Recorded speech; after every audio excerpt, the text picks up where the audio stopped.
I feel like this is a great opportunity to serve my community. We want to save the world. We want to be the solution. I really feel like there's a need. There's a gap that really needs to be filled. I'm really excited to market. I'm really excited to reach the community. But the more I learn, the more I realize there is to learn. And it is somewhat overwhelming. I don't fail at things. So the fact that I'm doing something brand new has me a little worried. You know, people say don't mix, you know, family and business. But once we put our minds into this, it was like, this is our goal and we're gonna do it, nothing's gonna stop us. We were born in West Africa, a little country called Liberia. My parents met there. They, I think, dated, but you know, it's an Indian culture thing, so we don't ask too many questions. We loved living there, and it was just, yeah, it was pretty perfect. But then the Civil War did happen. So my mom packed us up. I was 12 at the time, my brother was 11. And we found ourselves in Piscataway, New Jersey, living next door to our cousins. If life here was a culture shock for Sanjay and I, it was even more so for my mom. My dad was still in Liberia, given that's where his business was. Eventually, I guess, it took a toll on her, so she had to go to India for a while. Fortunately, my aunt and uncle lived right next door, but it really was just the two of us, and it was... Yeah, a mother-son relationship. That's how it turned out to be. It did. Yeah. I got married 10 years ago. A boy across the street from us, on the same street that we grew up. We have a little boy, 7 years old. Do you want rice? I'm not holding it, honey. And a little girl. Do you want, this is dal? Who's 5, going on 40. Hey, Battleship. Can you guys tell me what games you played today? I think to bring it to why we're here doing the Mathnasium business. I'm a scary robot. We really do want something stable for our family that we could do together. He'll do the business, I'll do the education. Exactly. We're going to worry about money for a little while. My salary is already in the 6 figures, so I would actually be giving up something with no idea as to whether we would be getting it back. It's not 100% sure. But you have to take risks like that. I feel like we're taking a leap of faith here. Good luck for your business. Yeah. Teachers do a fantastic job. They work very, very hard, but the expectations for them are very high. My name is Jason Reeves. I'm from North Central Florida. It's a very rural part of Florida. I went to school in a small town called Interlochen. I went to college and returned to teach. I actually taught social studies. Spent 5 years as a school teacher in Putnam County. Putnam County is one of the poorest districts in Florida. So I've gotten to see elementary school students and the struggles that they all have, but great kids. I spent 7 years as an assistant principal, and I've spent the last 6 years as a principal. So I've just completed 20 years in the public school system. When I began seriously considering opening my own business, I gravitated towards something that I felt like I had some expertise in. So I began looking around at tutoring centers. Well, in my search, I came across Mathnasium. I feel very confident with the curriculum. I feel like the instruction and the materials are top-notch. My wife is very supportive, probably because she's heard me talk about starting a business for years now, and I'm finally pulling the trigger. So I've put all the chips on the table with this venture. I never ever thought that I would be in the math education field, but I never thought that I would be in criminal law either. My name is Heather Pastor Ballesteros. I lived in the DC area until college, went to Georgetown, and then went to law school in Miami. I worked at the Public Defender's Office in Ocala, Florida, which is a small town south of Gainesville. It was a job that I absolutely loved, and a job that I never thought I would do. I'm gonna get ready for soccer. So I have 2 girls. Adriana is 8 and Emmeline is 6. Oh, lovely.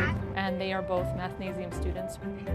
I found Mathnasium literally driving by. I literally turned my car, drove in, and here we are.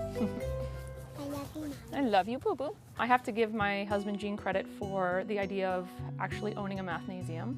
We were both at a point of pivots in our career, and we were looking to do something different, and this was something totally outside of the box. And it's pretty out here. We have 2 territories. One is in Murrieta, California, and one is just south in Temecula, California. We had a list of all of the available territories, so we said, we're going to make a cross-country move. As a parent, I knew that the product was appealing. Good job, Ems. From a business perspective, my husband has a finance background, and he did a lot of research comparing different companies, comparing different franchise opportunities, just verifying this was something that we wanted to invest in. So the question to you, The idea that I could come to Mathnasium with a great structure, a great team, is really appealing. All right, let's put all of your ideas to good use. Because it takes all of the good aspects of owning a business. Desk tools are manipulatives. It blends that with the tools that Mathnasium gives you. All right. My parents are very, very supportive, but not thrilled that the grandchildren are across the country. I think my mom and my husband are convinced that eventually I'll take the California bar, but I am very convinced that I will not take the California bar.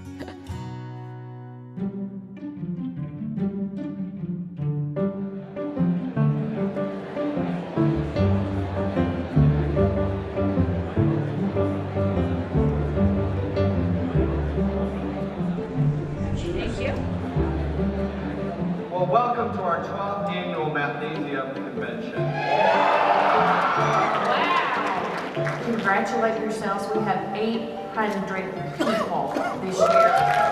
It was good to see how many different people from around the country were coming to the conference, and just to see what different Mathnasium owners look like. Well, I've been in public education for the last 20 years. It's interesting getting to talk with Sunjay, Sunita, and Jason.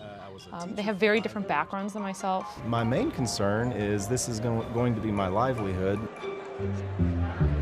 Yeah, the financial piece for sure is a huge burden. You know, I was a sole breadwinner for my home. I had a very nice income, and all of that went away.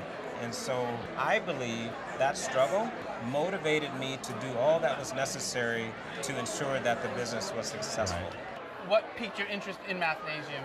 Well, I had a background in a totally different field. Okay. I was working as an actor and writer, Okay. and I just realized that I wanted something that I could sustain myself on and feel happy with what I do. Yeah. So I opened in January of 2012. 2 years later, moved out to Georgia, and along the way, kind of put some feelers out there about selling. I had already had equity in the center, Yeah. and I was doing pretty well. And the really strange thing that happened, somebody called me to enroll their child in Mathnasium. And throughout the course of the conversation, they were like, man, I really would love to own a Mathnasium. Oh, I'm like, okay. And I was like, really? They're like, yeah, but I'm from this selling. neighborhood and you own this Mathnasium. I was like, well, funny you should mention that. I was kind of shocked at like, oh, wait a minute. This thing that I was building up, I thought I was just trying to, make some money and support my family, but I actually had something that was like attractive Just to someone to else? somebody Yeah, else. I understand. The #1 producing owner in the network, Mo Khalil. I have been communicating with Mo quite a bit, but actually getting to meet him in person was pretty cool. Yeah, I wanted to talk to you about owning multiple centers. Having 2 is really challenging, and it seems overwhelming at times. What is your secret? So to run multiple centers, it's all about people, but finding the right people to complement my skills. And so, I love math, I'm really good at math, but to run a business, you're not really going to teach a lot, right? And so my strengths were always sales, marketing, leadership. And so same thing for you, sit down, figure out what do you want to do in your business, right? If I want someone to develop a relationship with parents, talk to parents, well then I go after that skill. They might not necessarily have the best math skills, which is okay, because that's not what they're there for. I think that's the best part of Mathnasium process so far, is just having people help me. Everybody else has kind of made the mistakes before, and so why relive them, right?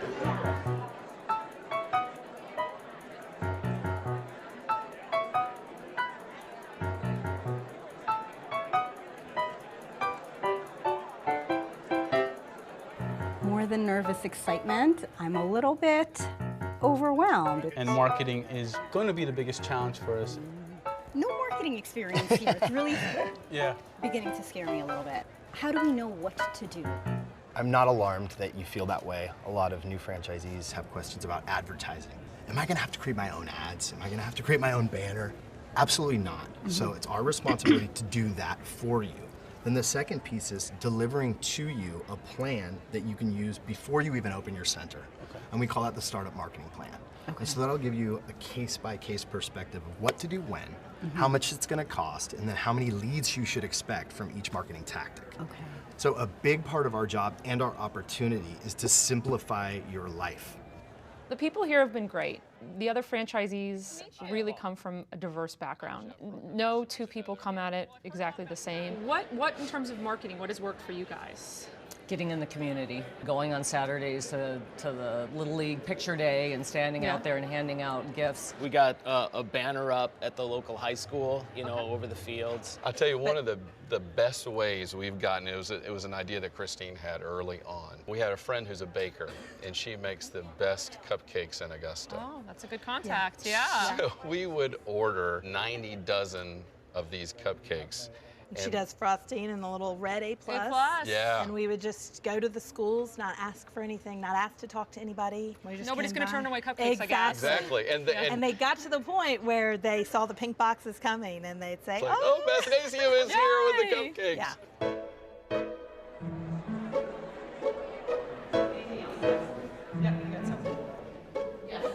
So I'm putting my whole business and our investment in your hands.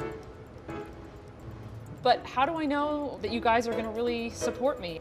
Well, in our situation, Lisa and I have both owned centers ourselves, so we know what it feels like. We have a very strong support system in place. So the next step, once you get your doors open, then you'll be transitioning over to your long-term FBC, or your franchise business consultant. The franchise business consultant's job is to make sure you perform well. They make sure that you operate efficiently and you have high performance. So we have a set of key metrics we want you to make. We want to make sure you're getting X number of marketing leads per month. We want to make sure you're converting those right percentages. We want to make sure you retain students for the length of time. You don't want to be losing students faster than you're gaining them ever. That's always a bad sign, right? So you guys have been doing this for a while. So can you kind of enlighten me on your experience with headquarters? They're certainly not perfect people, but I will tell you that the core beliefs of the founders have been there from the beginning, and the real key has been continuous improvement. They keep getting better and better and better. That's good to hear. Training has become more extensive than it was when we started. The whole franchise business consultant program, again, didn't exist. We didn't have that resource. Still room for improvement, but that's what's so exciting is, and they actually listen to us. Is there going to be like an aha moment to say, okay, after 2 months, 3 months of opening the franchise, to say, okay, there is a light bulb goes off, and we can understand the processes and yes, and, as soon as the fear gets over, to be honest. Yeah.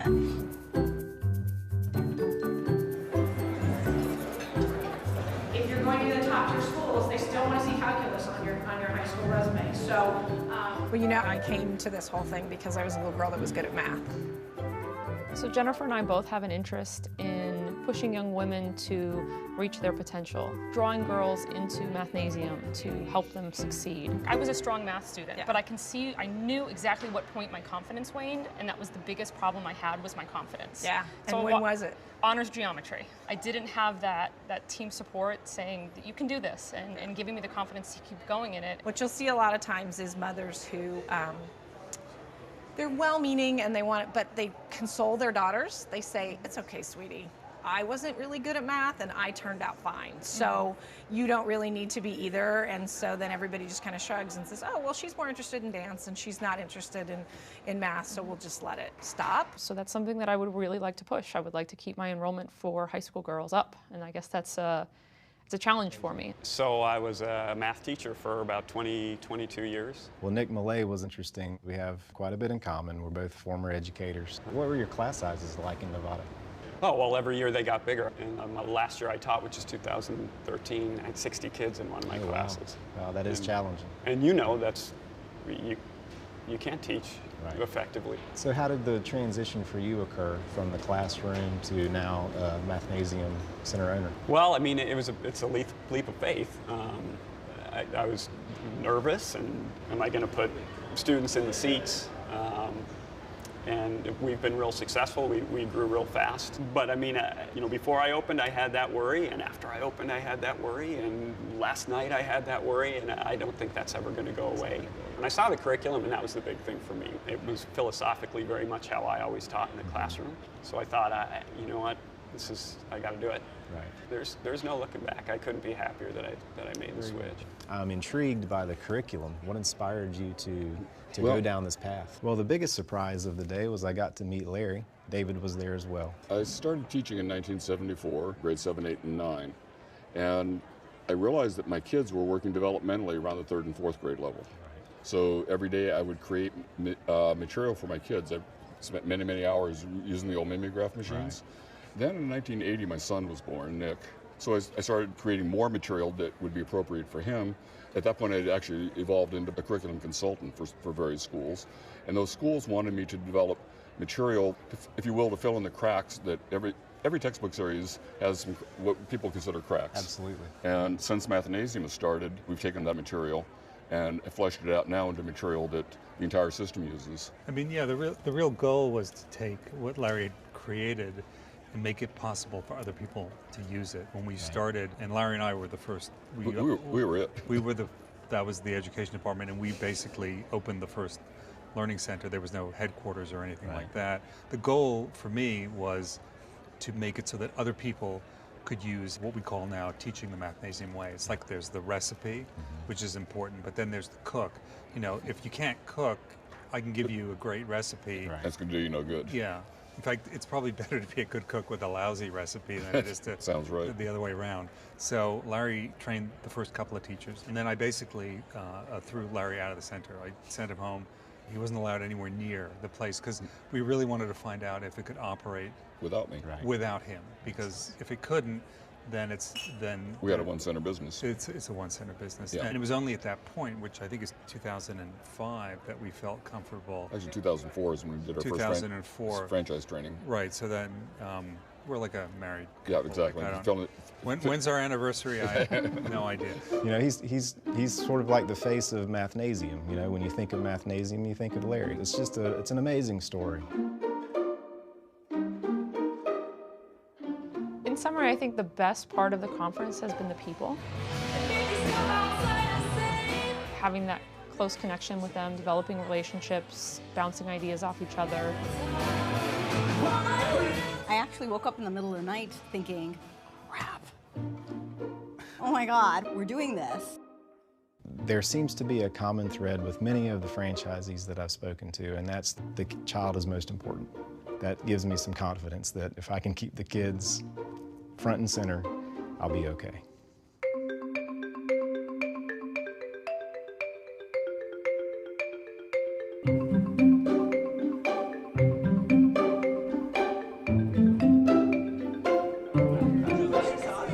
Congratulations.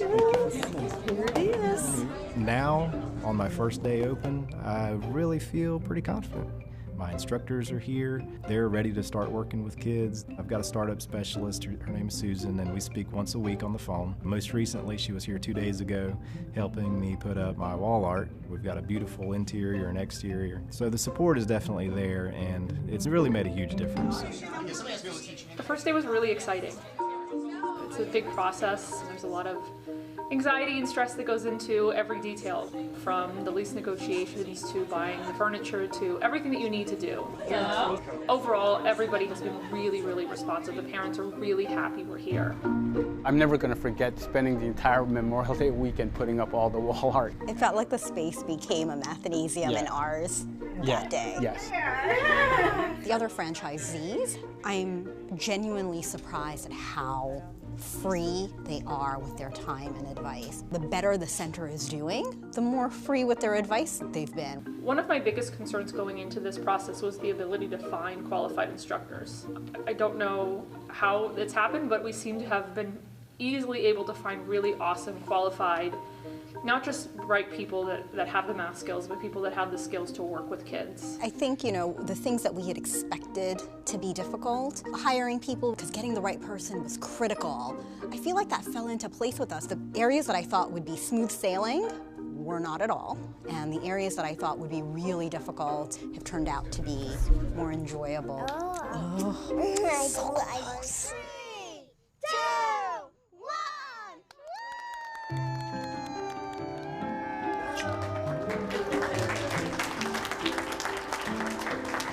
1. So I can say that even though I'm not in education anymore, I'm not a principal, I'm not in the school system, I can say with confidence that what we're doing here is going to make a positive impact. Something that I can feel good about when I go to bed at night. I may choke up a little now, so. Everything about Mathnasium spoke to us in our souls. We feel such a connection to all of the kids that have walked through our center. Thank you to everyone in the room. Thank you to the crybaby next to me.